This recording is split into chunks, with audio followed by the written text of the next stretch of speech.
भिवानी की मनीषा की postmortem report को लेकर हरियाणा पुलिस ने चुप्पी साध रखी है, लेकिन आज हम आपके लिए मनीषा के पोस्टमार्टम रिपोर्ट की डिटेल लेकर आए हैं। बकायदा कमेंट सेक्शन में इसे पिन भी कर दे रहे हैं ताकि जितने भी दर्शक इस शो को देख रहे हैं उसे जाकर पढ़ें और समझें कि क्या क्या गड़बड़ियां थी। जिस तरीके से हमने दावा किया था कि दोनों जो पोस्टमार्टम रिपोर्ट है, एक 48 घंटे के बाद जो दूसरी जो पोस्टमार्टम होती है उसमें किस कदर जो खामियां बताई गई थी, दोनों पोस्टमार्टम जो रिपोर्ट्स हैं वो कैसे अलग हैं, वो आज आप जानेंगे और समझेंगे। क्योंकि दावा किया गया था कि जो बच्चादानी है मनीषा का, उसे बाहर निकाल लिया गया है। तो पोस्टमार्टम रिपोर्ट में क्या यह दावा किया गया है या नहीं किया गया है, बिल्कुल एक डिटेल रिपोर्ट आज हम आपके साथ साझा करेंगे। ये जो पोस्टमार्टम रिपोर्ट है अंग्रेजी में है, हम आपके लिए बिल्कुल हिंदी में अनुवाद कर आसान शब्दों में आपको समझाएंगे कि उस पोस्टमार्टम रिपोर्ट में क्या क्या चीजें लिखी हैं। ये पोस्टमार्टम रिपोर्ट जो पहला पन्ना जो आप अपनी स्क्रीन पर भी देख रहे हैं, ये 13 अगस्त 2025 का है। सिविल हॉस्पिटल भिवानी हरियाणा का, मतलब वहां के एक लोकल अस्पताल में लेकर जाया जाता है, जहां से ये जो पोस्टमार्टम रिपोर्ट जो आप अपनी स्क्रीन पे देख रहे हैं ये सामने आई है। क्या क्या बातें लिखी हैं ध्यान से सुनते जाइए। लाश के ऊपर घास, पत्ते और सड़े हुए टिश्यू चिपके हुए थे और बदबू आ रही थी, ये पहली फाइंडिंग थी। शरीर पर जगह जगह मक्खियों के अंडे मौजूद थे। खोपड़ी और त्वचा पर काले धब्बे पड़ चुके थे। चेहरे की जो संरचना थी, मतलब चेहरे की जो बनावट थी, नाक आंख के जो सॉकेट थे वो पूरी तरीके से गायब थे, मतलब आंख अंदर नहीं थी। गर्दन की संरचना और हड्डियां सड़ने की वजह से खराब हो चुकी थी।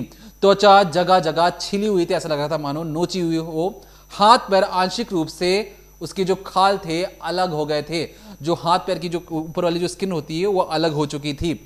पेट फूला हुआ था और जो प्राइवेट पार्ट्स में जितनी भी जगह बाल होते हैं वहां पर वो मौजूद थे।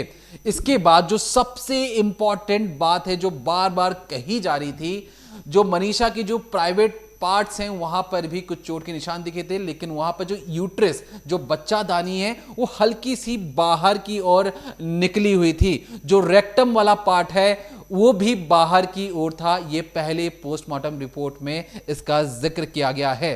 अब ये बात हुई शरीर के अंदर की। बाहरी लक्षण क्या क्या चीजें दिख रही हैं, तो एक मार्क कहते हैं, लिगेचर मार्क कहते हैं। मान लीजिए किसी रस्सी से उसे घोटने की कोशिश की गई हो या मारने की कोशिश की गई हो, तो लाश पर ऐसी कोई भी निशान पहली पोस्टमार्टम रिपोर्ट में नजर नहीं आते हैं। आंखें, पुतलियां और जो कॉर्निया है, मतलब जो चेहरे पे जो आंख वाला हिस्सा था, वो पूरी तरीके से गायब है। शरीर के प्राकृतिक छिद्रों, नाक, कान, मुंह आदि में खून झाग की उपस्थिति नहीं है। अब ये पोस्टमार्टम रिपोर्ट में कहा गया। अब लोगों ने यह भी दावा किया था कि अगर कोई भी इंसान पेस्टिसाइड जैसी चीजों का सेवन करेगा तो मुंह से झाग जरूर निकलेगा, लेकिन पहले पोस्टमार्टम रिपोर्ट में साफ तौर पे कह दिया गया कि नहीं, कोई झाग या खून मौजूद नहीं था। अब जो सबसे बड़े चोट के बारे में बात कर ली, जो मुख्य चोट है उस पर बिल्कुल ध्यान दीजिए। गर्दन पर 29.5 इंटू 16 सेंटीमीटर का बड़ा घाव नजर आता है और घाव के जो रूप के आगे और दोनों, मतलब आगे और पीछे दोनों जगह मौजूद थे। घाव का जो निचला हिस्सा था, मतलब ये होता यूं है कि जो आपकी ये जो नली होती है, सिर्फ जो शरीर का इतना हिस्सा ही यहां से गला काटा गया था, तो ये साफ तौर पर उस पर पता लग रहा था। किनारे लाल थे, जो चोटिल और मतलब ऐसा लग रहा था किसी जानवर ने उसे कुतरने की कोशिश की हो, और जगह जगह पर लाल लाल निशान पड़ चुके थे, धब्बे पड़ चुके थे। जांच में पाया गया कि त्वचा, मांसपेशियों और गले की हड्डियों में सड़ने की वजह से वो नष्ट हो चुके थे और केवल जो टिश्यू, मतलब जो स्किन बची थी वही हल्की फुल्के बचे थे।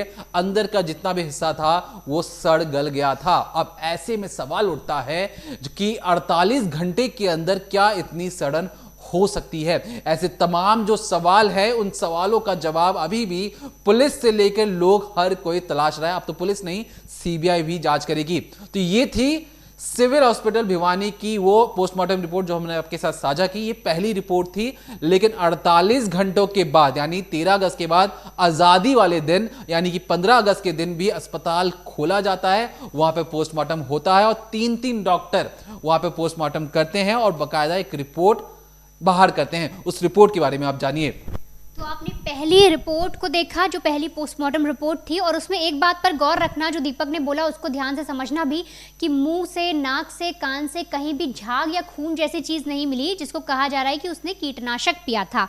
अब आते हैं दूसरी रिपोर्ट पर, जो कि थी 15 अगस्त की, और ये की गई है जो मेडिकल कॉलेज है PGIMS रोहतक की, यहाँ पर पोस्टमार्टम कराया गया। और इसमें क्या क्या चीज़ें आई अब आप वो समझिए। दरअसल दूसरी रिपोर्ट जो होती है 48 घंटे बाद, उसमें आता है कि जो बॉडी थी लड़की की, उस पर शरीर मिट्टी और घास से ढका था और बहुत ज़्यादा दुर्गंध आ रही थी। तो अगर पहली पोस्टमार्टम में मिट्टी बहुत ज़्यादा लगी हुई थी तो कहीं ना कहीं वो हटी होगी, लेकिन दूसरी में भी मिट्टी आ गई। अब बात करते हैं आगे की, तो उसमें लिखा था सिर पर 35 से बाई 40 सेंटीमीटर लंबे काले बाल और घास फूस फंसा हुआ था। यानी कि जहाँ पर कह रहे हैं बाजरे के खेत में लड़की की लाश पड़ी थी, तो वहाँ पे जो भी घास फूस थे वो सारे उसके बालों में फंसे हुए थे। इसके आगे उस पोस्टमार्टम रिपोर्ट में लिखा है, दूसरी पोस्टमार्टम रिपोर्ट में, कि चेहरे पर त्वचा और मांसपेशियां सड़ चुकी थी, आंखें धसी हुई और सड़ी थी। यहाँ आपने शायद गौर ना किया हो, पहली रिपोर्ट में लिखा गया है कि आंखें गायब थी, और इस रिपोर्ट में लिखा है कि आंखें धसी हुई थी। हम इसीलिए बार बार कह रहे थे कि दोनों पोस्टमार्टम रिपोर्ट अपने आप में कॉन्ट्राडिक्ट कर रही हैं, दोनों पोस्टमार्टम रिपोर्ट अपने आप में विरोधाभास पैदा कर रही हैं।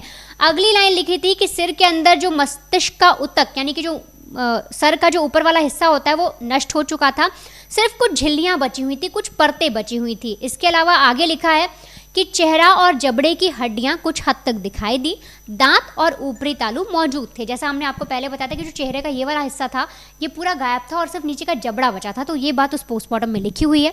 इसके अलावा लिखा है कि गर्दन के पीछे जो रीढ़ की हड्डी होती है, उसके पास का जो ऊपरी हिस्सा होता है वो फ्रैक्चर था और वो जबड़े से कनेक्टेड था। आगे इंजरीज कहाँ कहाँ पर थी, तो ये लिखा गया है कि जो रीढ़ की हड्डी है उसमें इंजरीज थी और उनका स्कल जो था वो बहुत ज़्यादा फ्रैक्चर था। इसके अलावा कहीं पर खून या सूजन जैसी कोई बात नहीं आई है, और दूसरी रिपोर्ट में लिखा गया है कि मृत्यु के बाद शायद टूट फूट हुई है। इसके अलावा ये भी लिखा था कि 51 सेंटीमीटर लंबा एक स्टिच है, छाती पर मिला है और कॉटन थ्रेड से वो सिला हुआ है। अब ये लाइन इसलिए लिखी गई क्योंकि एक बार पहले मनीषा का पोस्टमार्टम हो चुका है और दोबारा जब बॉडी को सिला गया तो उसी थ्रेड की बात यहाँ पर की गई है। इसके अलावा लिखा गया है कि छाती की जो हड्डी थी वो गायब थी, ये बात लिखी है दूसरी पोस्टमार्टम रिपोर्ट में। अब आते हैं इंटरनल ऑर्गन्स, यानी कि जो अंदर के अंग होते हैं, उसके बारे में इस पोस्टमार्टम में क्या लिखा है। तो इसमें जो रिपोर्ट आई उसमें लिखा है कि लड़की के हृदय और यानी कि दिल और फेफड़े निकाले गए, और बाद में जो छाती के अंदर की चीज़ें जब दोबारा डाली गई तो काफ़ी लूज थी, यानी कि जब दोबारा पोस्टमार्टम किया गया, क्योंकि एक बार हो चुका था तो सारे ऑर्गन्स निकाले गए, सबको जांचा गया, फिर जब दोबारा अंदर रखा गया तो ठीक से फिक्स नहीं थे, नेचुरली फिक्स नहीं थे, उन्हें सिला गया था इसलिए वो लूज थे। अब आगे और लिखा गया है कि श्वास नली का हिस्सा गायब था, यानी कि माफ करिएगा अलग होकर पड़ा था। ये पहली रिपोर्ट में भी लिखा गया था और दूसरी रिपोर्ट में भी लिखा गया है। लेकिन अब सबसे अहम बात, दूसरी पोस्टमार्टम रिपोर्ट में जिक्र किया गया कि पेट और आंतरिक अंग जैसे कि लिवर हो गया, स्प्लीन हो गया, किडनी हो गया, यूट्रस हो गया और दोनों ओवरीज हो गए, इनका जो उल्लेख किया गया है वो किया गया है कि वो गायब थे। जबकि पहली रिपोर्ट में कहा गया है कि जो यूट्रस था वो बाहर निकला हुआ था, अपनी जगह से खिसक गया था, मलाशय अपनी जगह से खिसक गया था। लेकिन दूसरी रिपोर्ट में साफ तौर पे कह दिया कि पेट और आंतरिक अंग जो थे वो गायब थे। लेकिन इसके बारे में जो पुलिस है उन्होंने ये भी बताया कि उन्होंने कुछ अंग हैं जो लड़की के वो लिए थे, उन्हें लैब में भेजा था बाकी की जाँच करने के लिए, तो इस बात पर पुलिस ने सफाई दी थी। आगे की बात करें तो इसमें कहा गया है कि जो आंखें थी, जो प्यूपल्स वगैरह थे, वो सब कॉर्निया वगैरह वो ये समझिए धस गए थे, सड़ गए थे। लेकिन पहली रिपोर्ट में क्या लिखा था कि गायब थे। इसके अलावा लिखा है इस वाली में भी, यानी सोचिए अब फिर से एक बहुत इंपॉर्टेंट पार्ट आ रहा है। पहले में भी बोला गया है कि लड़की की मुंह, नाक और आँख के पास से कोई भी झाग जैसी चीज़ नहीं मिली, कुछ भी खून जैसा उल्लेख नहीं हुआ। और सेकंड पोस्टमार्टम रिपोर्ट में भी ये साफ किया गया है कि कोई भी झाग नहीं मिला। अगर कीटनाशक पिया होता तो कहीं ना कहीं मुंह में या इस एरिया में कहीं तो झाग का कोई अंश फंसा होता। इसके अलावा इस रिपोर्ट में ये भी साफ किया गया है कि जो भी वेजाइनल स्वैब, रेक्टल स्वैब लिए गए हैं, डीएनए, वो सब लैब में भेज दिए गए हैं फॉरेंसिक टेस्ट के लिए। अब अगर समरी की बात करें तो इसमें वही निष्कर्ष निकल के आता है। साफ तौर पे कहा गया कि आंखें जो हैं वो धसी हुई हैं, शव पूरी तरीके से सड़ा और गला मिला है, गर्दन और रीढ़ की हड्डियों में कई सारे फ्रैक्चर मिले हैं, खून और सूजन नहीं थी, और साथ ही साथ ये कहा गया कि छाती को काट कर टाँके लगाए गए हैं, जो हमने आपको बताया, क्योंकि पहले जो है पोस्टमार्टम किया गया था। और साथ ही साथ किडनी, स्प्लीन, यूट्रस, ओवरीज गायब थे। अब अगर दोनों ही पोस्टमार्टम रिपोर्ट की तुलना की जाए, निकाला जाए कि पहले में क्या चीज़ें मिस थी, दूसरे में क्या रह गई, तो अगर मैं आपको एक चीज़ बताऊं तो सबसे पहले जनरल कंडीशन के बारे में समझते हैं कि दोनों पोस्टमार्टम रिपोर्ट में बॉडीज़ को कैसे एक्सप्लेन किया गया है, क्या बताया गया है। मनीषा की बॉडी जब पोस्टमार्टम के लिए पहुंची तो किस स्थिति में थी। सबसे पहले पहली रिपोर्ट की बात करें भिवानी की, तो भिवानी में कहा गया है कि शरीर पर तिनके थे, घास और सड़े हुए टिश्यू थे। इसके अलावा शरीर पर जगह जगह मक्खियों के अंडे थे, खोपड़ी और त्वचा पर सड़न थी, चेहरा और आंखें पूरी तरीके से नष्ट थे।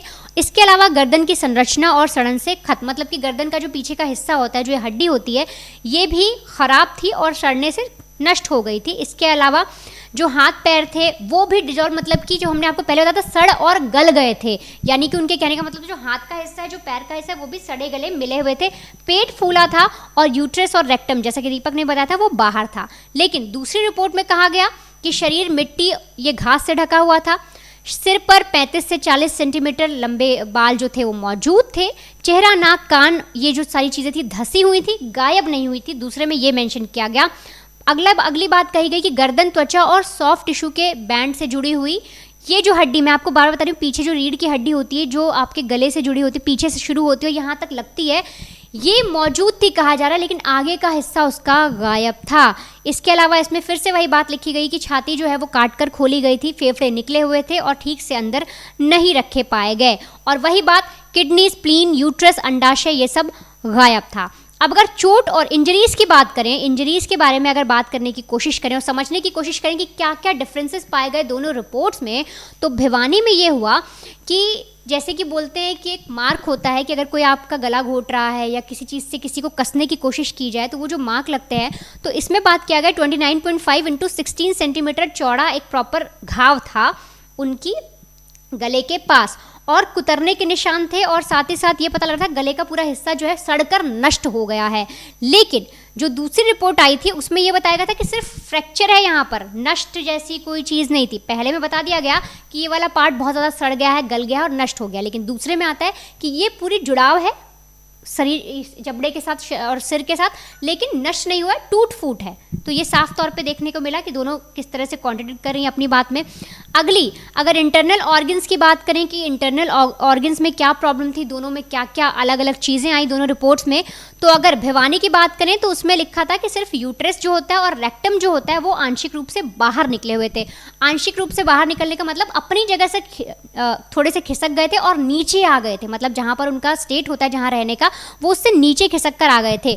लेकिन अगर हम रोहतक की बात करें, जो रोहतक में दूसरा पोस्टमार्टम किया गया, उसमें लिखा था कि दिल और फेफड़े सिले हुए अंदर पाए गए, किडनी, स्प्लीन, यूट्रस और ओवरीज गायब है, और पेट, आंत, ये मतलब जो पेट और आंत की चीज़ें थी उसका प्रॉपर एक्सप्लेनेशन दिया गया है कि किस तरह से उनका पोस्टमार्टम किया गया, फिर उन्हें वापस रखा गया। इसके बाद और भी कुछ चीज़ें हैं, अब आप वो जानिए कि और क्या डिफरेंसेस और समरी क्या है। अगर कंक्लूजन पर आप निकलिए, क्योंकि आप भी जब पोस्टमार्टम रिपोर्ट पढ़ेंगे और समझेंगे तो आपको बहुत सी चीज़ें पता लगेंगी। बहुत सारे दावे किए जा रहे थे कि ये कमी है, ये कमी निकल कर आई, तो वो कौन कौन सी चीज़ें हैं और किस तरह से अब फिर से सवाल उठता है हरियाणा पुलिस पर। हालांकि जो जांच है अब सीबीआई करेगी, लेकिन जिस तरह से आज हरियाणा पुलिस ने आकर एक कॉन्फ्रेंस की, कॉन्फ्रेंस में अपने हिसाब से जो जवाब दिए, वो कैसे, अगर वो इस पोस्टमार्टम रिपोर्ट पर बात कर लेते और सारी चीज़ें साफ कर देते तो कहानी कहीं ना कहीं बदल सकती थी। लेकिन अब भी सवाल जो है ज्यों का त्यों है, क्योंकि जो लड़की की पोस्टमार्टम रिपोर्ट है दोनों, वो आपस में मेल नहीं खा रही और तीसरी पोस्टमार्टम रिपोर्ट का इंतजार है। हमने पहले भी कहा था कि जब भी पोस्टमार्टम होता है उसमें शरीर को चीरा जाता है, उसमें से जो अंग बाहर निकाले जाते हैं, एक एक अंगों का टेस्ट किया जाता है, और क्योंकि बॉडी वापस सौंपनी होती है परिवार वालों को, तो लाश के जितने भी हिस्से जो निकाले जाते हैं, इंटरनल ऑर्गन्स, उसे दोबारा पैक किया जाता है, सीला जाता है, फिर उन्हें दे दिया जाता है। अब सोचिए, एक ही बॉडी के अगर 3 बार पोस्टमार्टम हो जाए, दूसरी बार जब पोस्टमार्टम हुआ तो उसमें जो रोहतक के जो अस्पताल थे वो बकायदा ये कह रहे थे कि जो शरीर के अंगों को निकाला गया वो ठीक से रखा नहीं गया था, क्योंकि वो दिख रहा था। जब उन्होंने खोल के देखा तो दिल की ऐसे ठूस के जैसे रख दिया जाता है, दिल पेट ऐसे दबा के अंदर रख दिया गया हो, फिर से सिलकर वापस कर दिया। अब सोचिए, सिविल अस्पताल ने पहले खोला, फिर रोहतक के अस्पताल ने खोला, अब लाश को एम्स दिल्ली पहुंचते पहुंचते 7 दिन हो चुके थे, और उस लाश के तीसरी बार भी कुछ इसी तरीके से दोबारा तीसरी बार भी उसका पोस्टमार्टम किया गया। अब क्या निकलेगा क्या नहीं निकलेगा एम्स के जो अस्पताल से, लेकिन अब जानिए कि जो रोहतक का अस्पताल था और जो सिविल अस्पताल था उन्होंने पोस्टमार्टम में क्या अंतर थी। तो मैं समराइज आपको करके बताने की कोशिश कर रहा हूं। जो भिवानी की जो सिविल अस्पताल की जो रिपोर्ट थी वो सिर्फ और सिर्फ सड़न, घाव और मिसिंग पार्ट्स के बारे में बात कर रहा था, ज्यादा कोई डिटेल्स थे नहीं। तो वहीं पर जो रोहतक की जो अस्पताल थी, क्योंकि हंगामा शुरू हो चुका था, तो उन्होंने बकायदा बहुत सारी चीजें बताई। आंतरिक अंग गायब थे, हड्डियां, सर्जिकल से इंसिजन, मतलब कहीं पे वो जब सिलने की बात होती है तो उसकी बात कही गई थी। फ्रैक्चर्स का भी विवरण दिया गया था रोहतक के अस्पताल में, जो 48 घंटे के बाद हुई थी। अब यहां पर आते हैं कि रोहतक की जो उसमें जो बातें कही गई थी कि उन्होंने कहा था कि जो ऑर्गन्स को बाहर निकाला गया है उसे दोबारा सिलकर चीजें रखी गई हैं, तो इसका बात का उल्लेख है। लेकिन भिवानी जो रिपोर्ट है उसमें तो उन्होंने पोस्टमार्टम शुरुआत तौर पे की थी और बिल्कुल ऐसा मतलब सतही तौर पर और रिपोर्ट को पेश कर दिया गया था।